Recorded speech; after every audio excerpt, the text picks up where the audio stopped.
हरे कृष्णा, राधे राधे। आज हम सुनेंगे ज्येष्ठ मास महात्म अध्याय 5 रंभा व्रत वर्णन महात्म। तो आइए मन में श्री हरि का ध्यान करते हुए कथा को सुनते हैं। ऋषि कहने लगे कि हे स्कंद जी, स्त्रियां सौभाग्य के लिए ज्येष्ठ मास में कौन सा व्रत करें और क्या दान करें, सो आप कृपा करके बताइए जिससे उनका सौभाग्य बढ़े और उनके पति की आयु लंबी हो। स्कंद जी बोले कि किसी समय कैलाश पर्वत पर भगवान शिव जी सुख से बैठे हुए थे। तभी माता पार्वती जी ने हाथ जोड़कर प्रणाम करके शिव जी से कहने लगी कि हे शिवा, हे शंभु, हे जगन्नाथ, हे सर्वज्ञ, हे उमापति, हे सुखदायक, हे भोले भंडारी, हे महादेव, मेरे समान ऐश्वर्य, सुख और सौभाग्य जिस उपाय के द्वारा अक्षय हो, और हे कृपा निधान, आपके साथ मैं अजर और अमर होकर रहूं। मैं किस व्रत से यह संभव होगा, कृपया करके मुझे बताइए जिससे कल्याण हो सके।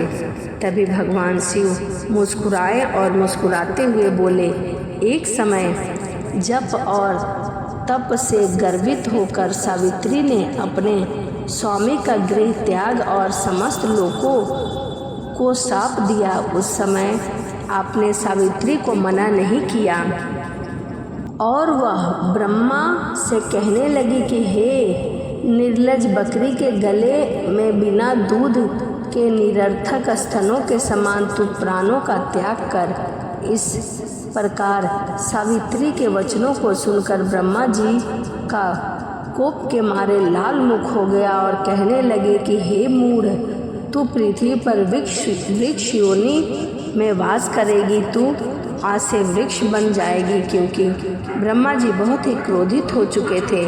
क्रोध के मारे उनका मुख लाल हो चुका था और इसी से उन्होंने वृक्ष बनने का श्राप दिया।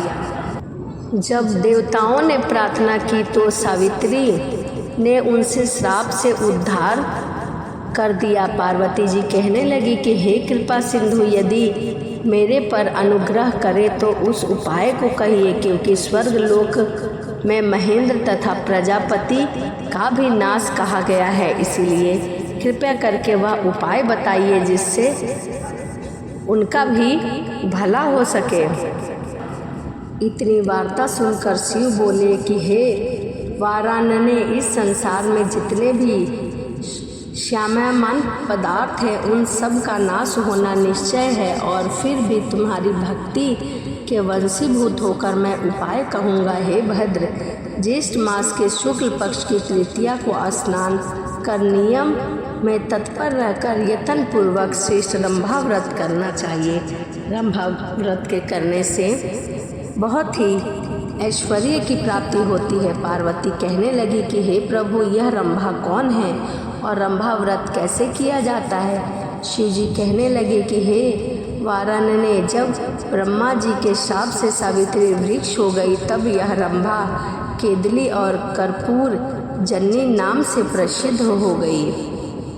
यह वृक्ष के रूप में ही नामों में प्रसिद्ध हुई। तब क्रोध से समाप्त होकर सावित्री अपने पिता के आदेश से ज्येष्ठ मास में स्नान आदि 5 वर्ष तक किया। तब ब्रह्मा जी प्रसन्न हो गए और ज्येष्ठ शुक्ल तृतीया को सावित्री के समान प्रकट होकर ब्रह्मा जी ने पृथ्वी के बहुत से दुर्लभ वरदान दिया। उनको तुम सुनो, मैं तुम्हें सुनाता हूँ। ब्रह्मा जी ने सावित्री से कहा कि हे शुभे, तुम संसार के कल्याण के लिए अंश से रंभा केला हो जाओ। जो ज्येष्ठ मास में तुम्हारी ज्येष्ठ पूजा करेगी उनका सौभाग्य, सुख और संपदा अक्षय कर देना।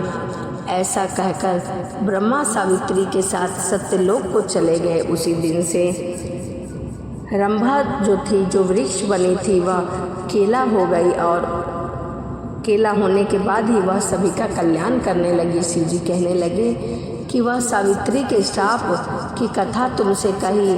अब संपेक्ष में रंभा व्रत की विधि तुमसे कहता हूँ। ज्येष्ठ मास की तृतीया के दिन बाग या अपने घर में केले का पेड़ लगावे।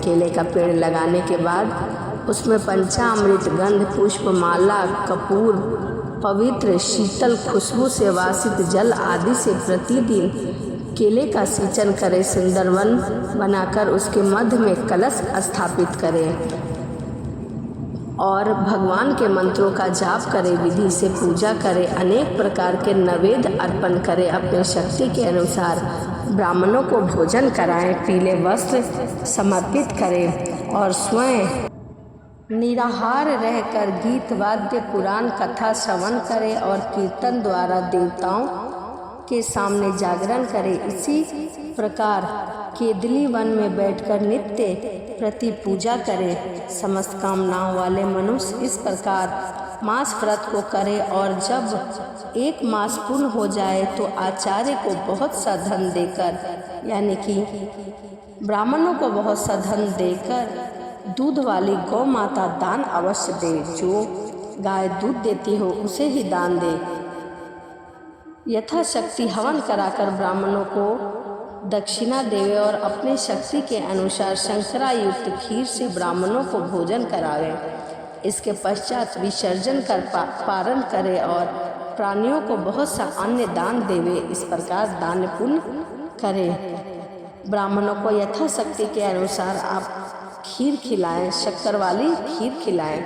शिवजी पार्वती जी से कहने लगी कि हे भद्र, पहले तुमने मुझको प्रसन्न किया और इसी से यह सब रहस्य मैंने तुमको बतलाया है। इस व्रत को यत्न पूर्वक करो, तुमको शाश्वत फल मिलेगा, तुम्हें मन वांछित फल मिलेगा। प्रथम सूर्यपुत्र के विग्रह से जगदीश्वर ने इस व्रत को गुप्त रखा था। इस पवित्र व्रत को जगत के गुरु श्री शंकर भगवान ने दिनों पर कृपा करके पार्वती जी से कहा, तभी से इस व्रत को किया जाने लगा। इति श्री ज्येष्ठ मास से महात्म रंभा व्रत वर्णन महात्म पंचम अध्याय संपूर्ण।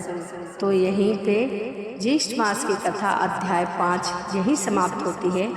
इसी के साथ वीडियो को हम यहीं समाप्त करते हैं और मिलते हैं अगली वीडियो में। सभी को राधे राधे। जय श्रीमन नारायण। हरे कृष्णा।